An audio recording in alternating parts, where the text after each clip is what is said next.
SuperCarlinBrothers is sponsored by BetterHelp. Ever find yourself unloading the weight of the world on the person at the checkout counter? It's human. We're all looking for someone to listen, but not everyone is equipped to help. With over a decade of experience, BetterHelp matches you with the right therapist. See why they have a 4.9 rating out of 1.7 million client session reviews. Visit BetterHelp.com/super for 10% off your first month. Hey, brother, and welcome everyone to the Owlery, the show where we answer real questions delivered by a real owl. And here he comes now. Woo! Guys, if you don't know, this is our pet owl. His name is Gumpine. He delivers the owls to us. Over on the Owlery, which is a show that we actually normally do as an after show on our podcast Through the Griffin Door. But today we're giving you guys a sneak preview into the happenings of the Owlery, where somebody, a listener at home, writes us a letter, which you can open and show it to them. See? Open, yep, see? Whoa! Beautiful calligraphy. There you go. How about that? Yes. And we answer the question straight off the cuff. So this is sort of like the raw theory, viewing, listening, enjoying experience, you know, because it's like we don't have a plan. I don't even know what the words say. I forgot what the words. I chose the question and I forgot. So.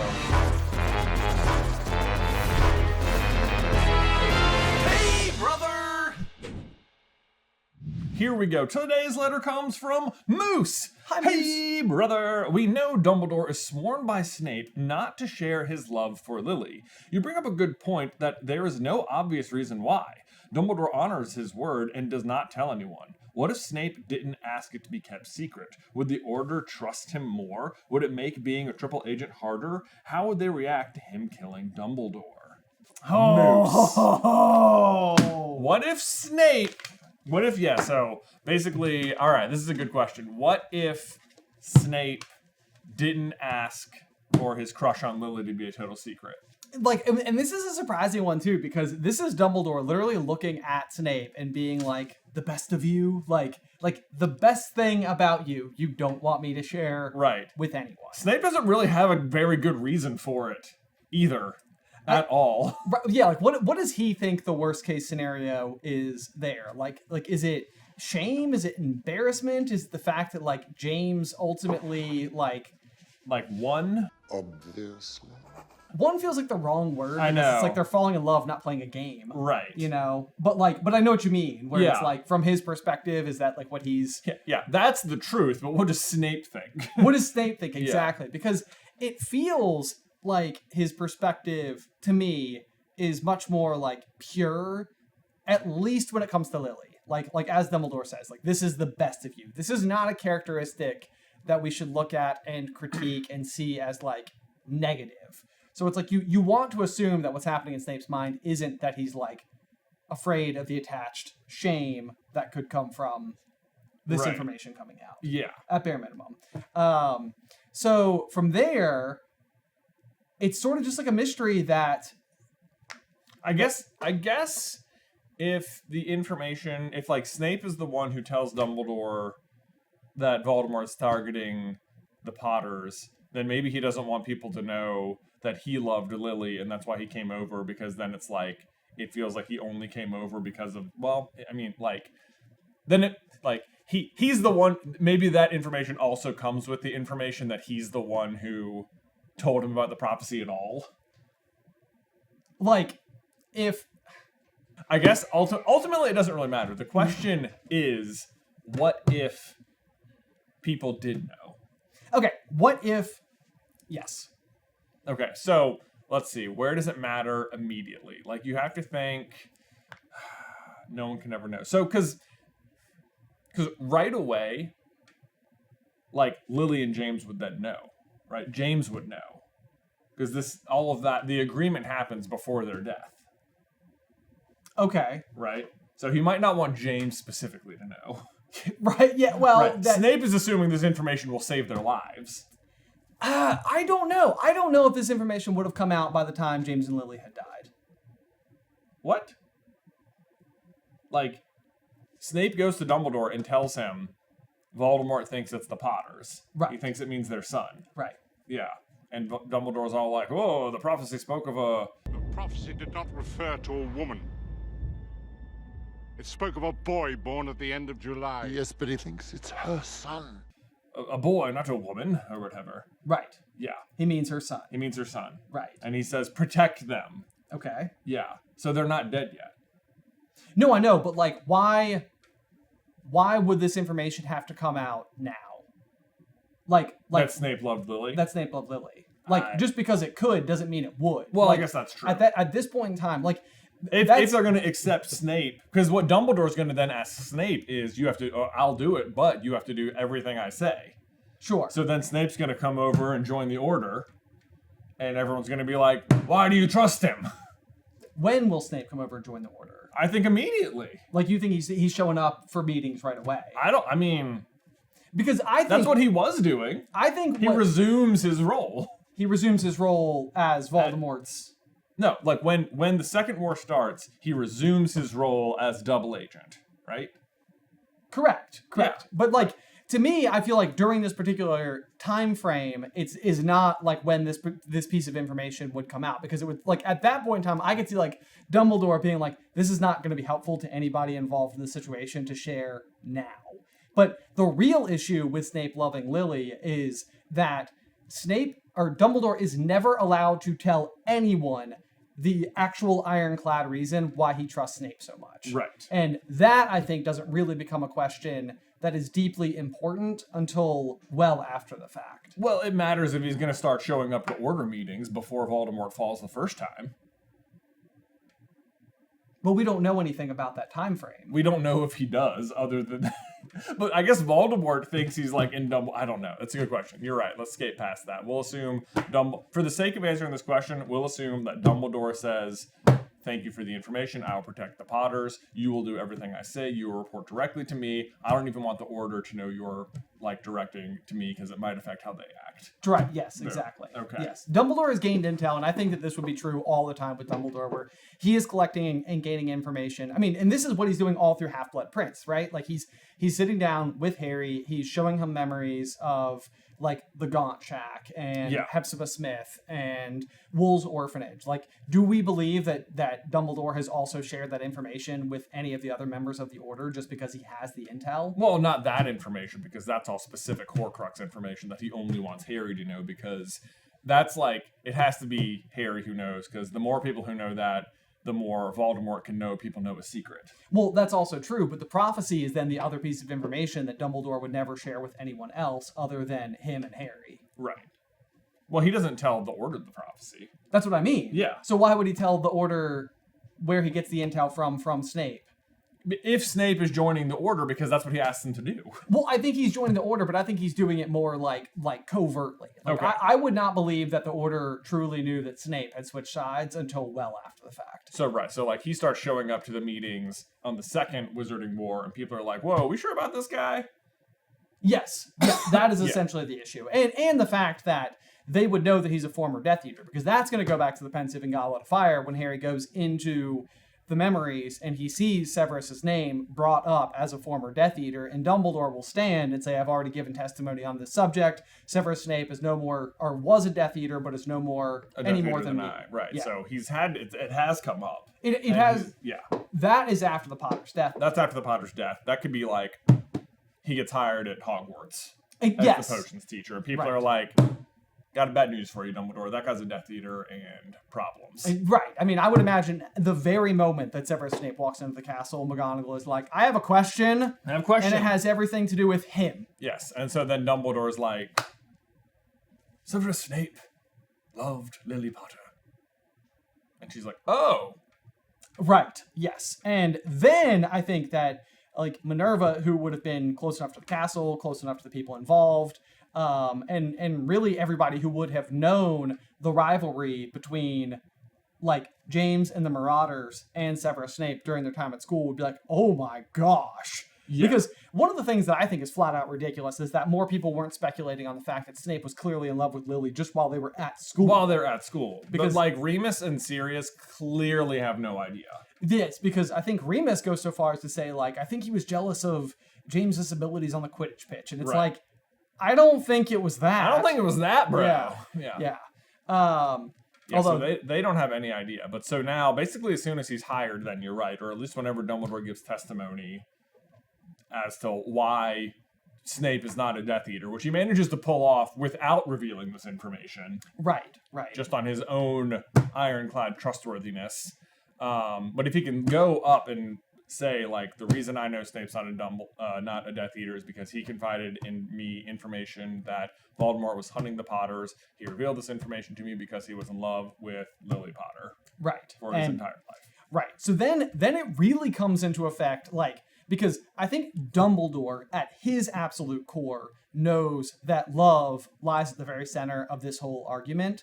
But I think that this is something that could be slightly unique to Dumbledore. Like, it's maybe not at the center of the fight that literally every other person is fighting, is this idea of, like, the importance of love. Well, that's true. That's true. So, like, then there arises the question, like, because the other people are just good people who just want to do the right thing for society, and they may not be, like, as dialed into the deep and absolute themes of the conversation as the one head general man is. Right. Which is Dumbledore. Yeah. So then it's a question of, like, how does that ripple effect shake out? Right. Like how do people then interpret Snape? And ultimately, really, what does it do to his position as of Goblet of Fire, where he's essentially sent to resume his former position as a double agent? Like, can he still do that? Can he still do it? Right. Right. Okay, so let's see. If Dumbledore reveals that, then that is before the Lestranges are captured, right? Because we see the trial of Karkaroff before the Lestranges and Barty Crouch Jr.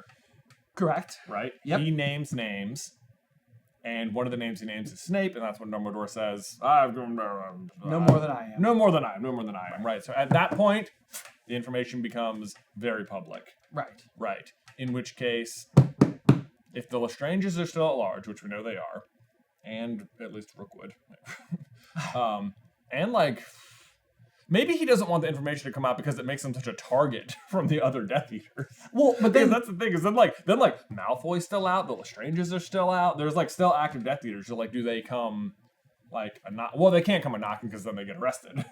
See, I almost feel like what we're running into is, like, the real question here is, why didn't Snape want anyone to know? Right. Because, like, it feels like that lies at the center of everything. Like, it's such an issue, because even, like, when it comes to Deathly Hallows, the flaw in the plan, like the final conversation between Voldemort and Harry, where Harry is doing his monologue and basically being like, here's all the things you got wrong. Yeah. He, like, says, like, Severus Snape loved my mother. And, like, I think that Voldemort responds like, he desired her. Yeah, he fancied her or whatever. Yeah. Exactly, yeah. So it's like, he basically, Voldemort from his perspective is like, yeah, I knew he was into her, but not like, Not like her.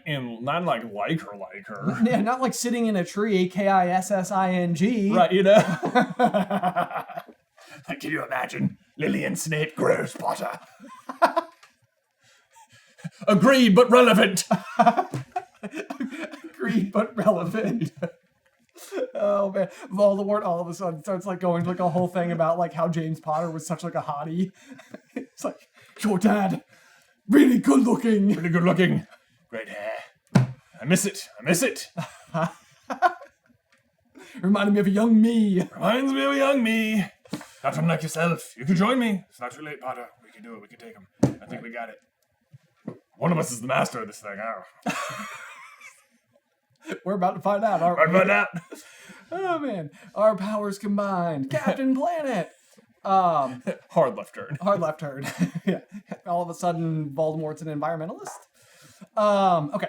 So, back up. Snape doesn't want anybody to know. And the end result is, like, okay, because that's the other really big thing here, too, is that, for the most part, everyone involved, trusts Dumbledore so much that they all sort of seem to land on this conclusion that, like, is basically, I don't know, Dumbledore seems to have some reason to trust him, and I trust Dumbledore. That's basically it. Everyone trusts Dumbledore, but it seems like a lot of people still harbor, like, some sort of reservation about Snape. Because they don't have the reason Dumbledore trusted him. Right.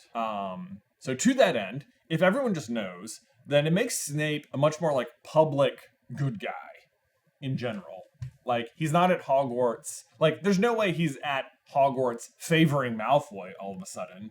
You know? Sure. Because, now Lucius is going to be like, watch out for the potions master. He says he's a good guy, but he turned on all of us. He turned on all of us. Or he says he's a Death Eater. Okay, well, so that he says he's a good guy. Death Eater, son. To them. From my point of view. He lied to me. But, Dad, do we want to be Death Eaters? Of course we do! Yeah. So, at that point, though, I think that's where the really big issue is that the information about Snape loving Lily would upend his... Yeah, he can't go back. The eventual defense, because there's a lot of defense he needs to bring to the table, and that's the whole conversation he has with Bellatrix. Bellatrix does not trust him. The Dark Lord told you. Your sister darts me. And hey, y'all, now before we continue on with the theory crafting here, we need to take a brief pause to give a huge thank you to today's other sponsor, Factor. Because while you're seeing us here in our usual set, we're actually elsewhere right now at this very moment. Specifically, somewhere in the Midwest on our latest tour. But that tour actually has a lot to do with my love for today's sponsor, Factor. Factor, in case you're unaware, is a meal service that delivers ready-to-eat meals directly to your door. These are chef-prepared, never frozen, ready to eat in just 2 minutes. And as you can imagine, that is super convenient. Not just for me when I'm home wanting, healthy eating options, but also for my family, or even more specifically, my wife, who is operating sans one adult human and needing to feed, 3 boys. Factor truly makes dinner time a breeze. The meals are all delicious, come in a massive variety of diet-based options, and there's no prep, no cleanup, and really no wait. Honestly, I think Beth sometimes would put the boys through their paces, run them through bedtime, and then enjoy her own meal on the couch with some gosh darn peace and quiet. Also from me, because I'm not there, being like, what do you want to watch on Netflix tonight? Eat smart at factormeals.com/super50off and use code super50off to get 50% off your first box plus free breakfast for 1 year. That is code super50off at factormeals.com for 50% off your first box plus free breakfast for a year. Get delicious, ready-to-eat meals delivered with Factor. Offer only valid for new Factor customers with code and qualifying auto-renewing subscription purchase. Link in the description down below. And now back to the video. No, she shows up and she's basically right. Oh, she is right. Yeah. And she's got his number. Right. This is at Spinner's End when Bellatrix and Narcissus show up there to do the oh my gosh. The unbreakable vow. The unbreakable vow. Yeah. Thank you so much. I should have had that. And Snape is basically able to go through and explain you're not wrong. I basically was like, well, Voldemort's gone. I need to live a life. So I went and did that. I was able to cozy up to Dumbledore for all these years, earn his trust. Me. Yeah. And then he returned. I didn't come right away. I showed up later. I explained everything that happened. He agreed that the best thing for me to do is maintain my cover to continue, blah, blah, blah. Heck, he was happy about it. But, so then I think that you could possibly use Slughorn as our next precedent as to what this would potentially mean. Because you might think well, if this is out in the open all of a sudden, then Snape is a prime target. Right. Because basically what we're learning is he would have crossed sides one way or another. He would have come to love Lily Potter. But this is what Slughorn's all about when Dumbledore's going recruiting him. He's on the run, he's in hiding, he keeps changing locations, and all in the name of effectively avoiding the Death Eaters, yeah. Who are trying to recruit him. Snape won't have to do that though, because he'll already be at Hogwarts. That's what I mean though, is that Slughorn's argument is basically, if I come back and teach for you, that's tantamount to saying I agree with the Order of the Phoenix and I position myself against Voldemort. And if there's anyone who's all about self-preservation, it's Slughorn. Right. Because he just loves his comforts. He loves the back seat. He's not the driver. He just wants to enjoy all of his things and his connections. But that being said, Slughorn does come back and is not specifically targeted. He is safe at Hogwarts. Yeah. So the same, I think we could say would be true for Snape. I think, at Hogwarts. Absolutely. I think he's definitely safe at Hogwarts. So the question then is Harry arrives, right? You mean in year one? In year one. As an 11-year-old. Harry arrives at Hogwarts, year one. He's Like, I feel like it starts to make a difference right away, because if people are if everyone just knows this, does Snape still hate Harry? That is the thing I think I've been working on in the back of my mind the entire time we've been talking, because I think it does change a lot. Like, we've always asked that, like, incredibly uncomfortable question, which is, like, what if instead of Harry, like, it was, Harry who looks exactly like James, and therefore constantly is this reminder of James to Snape, who hated him. Yeah. Like, what if you just had a daughter who looked just like Lily, and it's and Snape could not bring himself to hate someone who so closely resembled Lily. Like if the appearance of James makes him hate them so much, would the appearance of Lily change anything? Yeah. Right. So, and it's like, I know that's like weird and creepy, and it has all of its other issues attached to it. It super is. Yeah. But like the big thing there to me is that, yeah, you're right. Like, it's like, does this change the way that he approaches Harry, or does it change the way that Harry even interprets Snape? Right. Like, because we're going to get to the end of year 1, and traditionally Dumbledore is going to have that kind of like cryptic, and I feel like not fully fleshed out conversation with Harry in the hospital wing, where he's going to be like, your father did something that Severus could never forgive. And Harry's like, what? Saved his life. And it's like, oh. Like, okay, so now we got something, you know, and that ends up being like the Whomping Willow situation. It's sort of like, that's the thing you're referencing now. I feel like Dumbledore, you're like reaching. You're reaching for something to explain to Harry. Yeah, but, you're just lying to him. Right. So let's just say, for instance, that Snape handles everything exactly the same way. Harry shows up, reminds him too much of James, can't stand it, hates him for the whole year.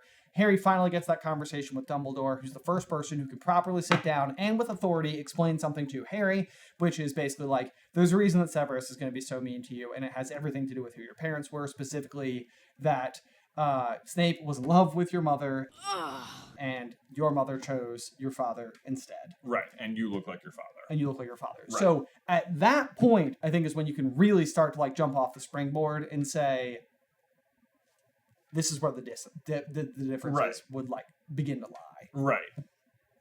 I think that makes sense. That makes sense. So then going into Chamber of Secrets, I feel like at some point you'd have, like, if Snape is being mean to Harry though, at some point Harry is going to be Harry and just be like, you know, you're just jealous of my dad because my mom chose, you know, I mean, and chose him over you. Like, that's a very Harry thing to do, especially to Snape, if that's the way it's going. Right. But is it possible then that you just keep misinterpreting things? Like, not to speak in too broad strokes, because I feel like this does feel like that. But like, all of a sudden, Chamber of Secrets is a story about the kid who looks like James Potter and the young, beautiful, red-haired girl. If what? Chamber of Secrets is about like Harry and Ginny. Yeah. You know, and so that would just stir up all sorts of fuss as well, right? If what happened? So going into Chamber of Secrets, we have a story about a kid who looks exactly like James. Yeah. And a girl who looks exactly like Ginny. Right. Or exactly like Lily. Or a redheaded girl. Right. Yeah. So, like, very often it's the case that the trio believes Snape is at the core of things. Do you want to stop Snape from getting that stone or not? Like, Harry walks into the chamber at the end of Philosopher's Stone and thinks it's going to be Snape in there, and it's Quirrell instead. It can't be. Snape, he was the... Yes. And, like, they're always assuming that, like, it must be Draco, it must be Snape. And oftentimes they're wrong. Oh, yeah, they're pretty much wrong right up until they're right. Yes. And in Half-Blood Prince. Right. Yeah. And even then, their rightness is still... Yeah, misguided. Yeah. Without more information. Without context. Without context, thank you. Draco is up to something, and Snape does kill Dumbledore. But it's all, he doesn't have the context. But so, that's sort of what I mean, is that it's like, you'd have to look for, like, the morsel moment that would be what would make the massive difference here. Because I think otherwise, they're gonna be able to find the motivation based on Snape's behaviors. If Snape's behaviors come to be the same, they're just going to think it's constantly coming back to Harry's parents again. I feel like it's so much... I feel like it'd be so hard if everyone just knew that Snape loved Lily, that he wouldn't have... Like, that would have helped him get over it more in the meantime while Harry's growing up at the Dursleys. Oh, so you think like Snape grows as like a person? Yes. Oh, Yeah, absolutely. I don't think he would treat Harry so poorly despite his appearances. Okay, well let's back up on that. Yeah. I think he would just treat him like a regular kid, and then, you know, he saves him at the Quidditch match, and everyone would be like, wow, that was great, you know? Right. You know, then, because they look at Snape through the lens of, he already hates Harry, he's probably cursing him. Right. Whereas now, it's like your perspective changes. Like, if you look up and you see Harry's on the broom, and Snape seems like he's just a regular good teacher, and he's talking to the broom, they're like, he's trying to save Harry, you know? Right. Yes, that's true. And he wasn't blinking. Yeah, something like that. Right. Or would, like, he be able to threaten Quirrell as much in year one? Because Voldemort's there, and maybe Voldemort just, I guess, would Voldemort know? Would he know about Snape then? Probably not yet. I guess Quirrell could have told him stuff. You know what would be really interesting is when you get to Prisoner and he comes into the Shrieking Shack. Because Sirius isn't going to know. Oh, so because he's been in prison? He's been in prison the whole time. He's just like, you! And Remus is like, no, Sirius! He loved Lily! And he's going to be like, you! Yeah, changes nothing, Remus! He was our best friend! Yeah. Quick, hold his robes! Yeah. So Sirius and Snape still gonna hate each other, I feel like. I think that's probably likely. Yeah. Mm-hmm.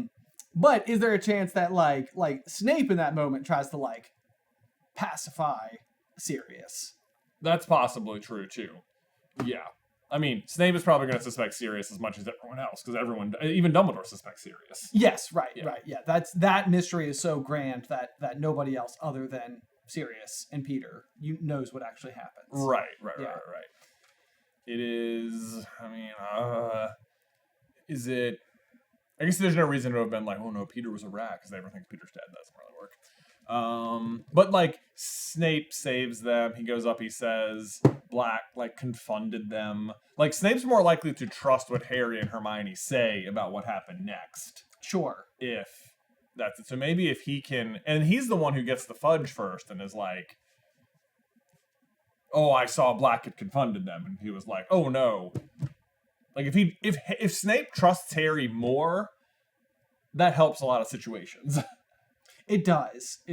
Yeah, like Harry's gonna have like an easier go at things, and he's gonna have what's probably like actual good teacher. I mean, that's the thing that to me is always the devastating part of Half-Blood Prince is that Harry can actually learn from Snape incredibly well. That's the thing. Maybe Harry's way better at potions right away. Well, almost certainly. Yeah. It's like there would be nothing standing in Harry's way for being a future Auror at the very least, because he'd be acing everything. Yeah. I mean, if Harry's good at potions, that is also going to remind Snape of Lily. You know. That's also true. Yeah. That's also true. Yeah. So there's that. It's so hard to know because this would immediately start branching out in a million ways. It's true. Yeah. It starts branching out long before Harry enters the story. Right. Yeah. Right. Yes. Snape and Arabella Figg have cozied up.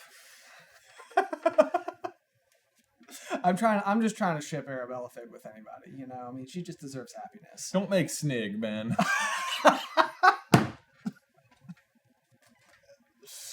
No one's shipping that one. You don't like Snarabella? I don't like Snarabella. No? Okay. I lost my train of thought. I'm trying to think of other ship names for that. Let us know your best version of the Arabella Figg Severus Snape ship name in the comments. Flape! How are we getting... Where's the L? Oh. Nowhere. So I don't think that works. Just Fape? Fape. Yeah. They're faping. No, don't say that.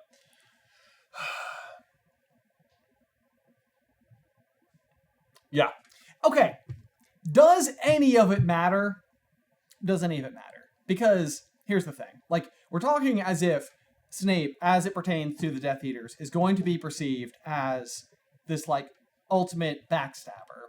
But really what's happening is Snape is overhearing the prophecy, which is being delivered by Trelawney to Dumbledore at the Hogshead.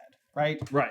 And so Dumbledore actually has even more information than Snape, because Snape doesn't manage to overhear all of it. Right. Snape leaves that situation, goes and tells the Dark Lord, and to his absolute dismay, discovers that Voldemort interprets the prophecy to mean either Lily and James Potter or Frank and Alice Longbottom are the subjects of the prophecy. Right. And Snape basically comes and tells Dumbledore this information. Dumbledore already knows all of this information. Right. When Snape shows up to tell Dumbledore, like, you need to hide them, Dumbledore has already done it. I know. Because Dumbledore had the information both yeah. more complete and with more intel than Yeah. Snape did. Yeah, so like this is always the funny thing is that like he makes Snape promise to do anything he asks him to do, even though like he agrees to do what Snape says if Snape agrees to do whatever he says, knowing that he's already done what Snape has asked him to do. Exactly. Yeah. Exactly. Yeah. So it's So he like, tricks him into it. he basically tricks him into it. Yeah. Like he essentially gets Snape to become a good guy in exchange for literally nothing. Right. A lot. Earwax. So yeah, I think ultimately what you're gonna have in the end is a Snape, and I like what you said there. I think there's like a layer for personal growth, because like what Snape has effectively done is taken this thing and like stored it deep somewhere in his heart, and I think like let it effectively like sour him Oh, yeah. into the terrible person who we see as an adult. Because Right. you also have to keep in mind that Lily, who is regarded universally as a positive, good, kind, smart, intelligent, happy person, was best friends with Severus Snape for that long. Like, eventually, she kicks back on him for saying some of the terrible slurs and mudblood and all those types of after things. 5 years. Right. But, like, this means that somewhere deep inside of Snape is a person that is likable enough that Lily, like... Was friends with him at all. Was willing to, like, Right. to be like, yes, we are friends. And I don't think that that's all just from the kindness of Lily's heart. Like, there must have been some genuine spark of true friendship that Right. existed between the two. Right. So, I think that that means that, like, the Snape that we see in the series is the Snape who is soured because he kept the secret too close to his heart for way too long. Secrets of the Heart, you know. Exactly, that's the name of the Wind reference. It But is. don't get me in those weeds all of a sudden. So I think you're right. I think you have a Snape who is much more capable of growth, but then far less capable of ultimately being the double agent, because it's just like I don't think he would even have it in him anymore to continue to be that person. Like Right. how soured he's become probably made him the perfect fix. Like he's effectively wearing his own Horcrux all day, every day that he created himself. Pretty much. Because it's just killing him. Yeah. You know, so like He cannot get past it. He cannot let it go. After all this time. Always. exactly. Like we've made that video a few before about how Luna and Snape are kind of like different versions of the same person. Like Luna is the next generation's version of Snape. Right. Wherein- They're both social outcasts. Right. Where they're both like the social outcasts, like the weird ones. And Snape like lets how other people perceive him, how other people treat him, define him, whereas Luna lets how she treats other people define her, even though people treat her poorly. Exactly. Yes. Exactly. Yes. So cue Harry and Luna looking up at the shoes tied to the ceiling. Yeah. Things always manage to find their way back. So I think that basically what you end up with is a new, revitalized version of Snape who is likely an excellent professor, probably a reasonably decent mentor, not a complete jerk. It probably reforms a fair bit of Slytherin House in the process. It probably does. Like, because he's certainly not doing anything to like turn the likes of Crabbe, Goyle, Draco. Who else do we have? Who's the Quidditch captain guy? Flint. Yeah. Like, all these people who are the children of Death Eaters. Like, Snape, undercover hero the whole time. The twist is huge. It's very important to the overall saga. It defines the whole saga. It is the mystery that lives at the heart of everything. But like all that being said, this is like the complex nature of loving Snape as a character is that like he's also not making any inroads. Like he's not fixing any of these students who are coming still through. like bullying Neville and Hermione and Harry and other students for years. Exactly. Right. But Yes. like I think those are the kind of things that don't happen if other people know the secret and can like talk to him about it and stuff. Well, and probably symbolically speaking, if we wanted to like start to like speak in very broad strokes, is that like in a way, Snape being revitalized would be symbolic of Salazar Slytherin's own return to Hogwarts. It would be the school no longer being fractured in this unusual way. And I think like, you know, there's so many lines that speak to the general division of the school, and the Sorting Hat's, you know, new song in Order of the Phoenix is all about like inter-house unity, and like we're right. Like if Snape had been there for 11 years, like just working together and like being like not like this fourth house, right. Like that probably does make like when Harry gets there, it's like, yeah, all four houses are on pretty good grounds with each other. Exactly. So instead of Snape being integral to the defeat of Voldemort by way of being this like triple agent who's able to like kind of play both sides and sort of enact some of the goals that are harder for literally anyone else other than him to do, I think that he like it would probably make for a less good and less interesting series, because what you would have is a happier family from the start, and that happy family would be much more equipped at just defeating Voldemort because they're united. And if the themes of the story are correct, then that is simply true. Well, it's also like, you know, even in like Order of the Phoenix, when like Harry is like breaking into Umbridge's office to see if Sirius is in trouble or whatever, it's like Snape arrives and he's like, oh my gosh, I forgot about Snape. You know, it's like they would just he would just be able to remember Snape and tell him. He would just be an active ally. Or to that end, the occlumency letters lessons just would have gone better. And Sirius Harry never gets taken in the first place. And like, taken. Yeah. Perceived like, taken. Yes. Like Voldemort can't send him the message because Harry's good at occlumency. Right. Yeah. Yeah. So I think long story long is that this is the healthy thing that should have happened. Like, this is therapy.